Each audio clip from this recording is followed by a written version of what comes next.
Иргэдийн сонгогдох эрхтэй холбоотой яг энэ сонгуулийн процесстэй холбоотой асуудлаар улсын их хурлын сонгуул, ерөнхийлөгчийн сонгуул гэдэг энэ сонгуулиудын ялгаа заагийг бас нэлээд хархан зүйтэй байх гэж бодож байна. Ерөнхийлөгчийн сонгуул дээр бол яг гишүүдийн хэлээд байгаагаар сонголтгүй сонголт хийх шаардлага тулгаад байдаг.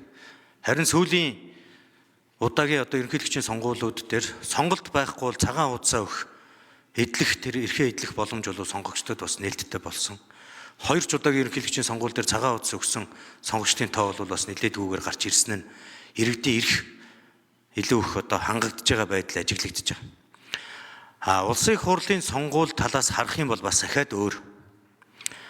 Нэг тойрог дээр 5 намаас нэг хүн дэвшүүлчихэд энийг заавал сонг гэж ахиж байгаа зүйл бас биш.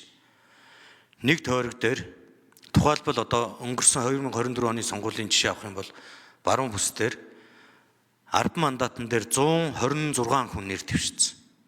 Тэр 126 дотроос иргэд аль ч намын хэнийг ч сонгох эрх нь бол нээлттэй байдаг байхгүй.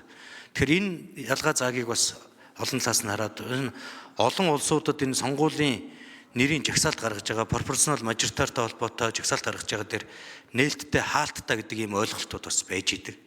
Тэр энэ өөрөө бас онлын суурьтай сонгуулийн системтэй холбоотой юм асуудлууд байдгийг иргэдийнхээ сонгогдох эрхтэй холбож шууд тайлбарлах бас өрөөсгөл байдгийг шүү гэдгийг бас гишүүдэд хэлье. Мэдээж цэцгийн дүгнэлтийг хүлээж авах байр суурийг улсын их хурл бол өнгөрсөн 3 удаагийн дүгнэлтийг хүлээж авсан. Цэцгийн гаргасан шийдвэрт илүү хүндэтгэлтэй хандаж явж байгаа. Гэхдээ мэдээж асуудал болгон шууд 100% цэцгийн зөв байна гэдэг ойлголт бас байж болдгоо.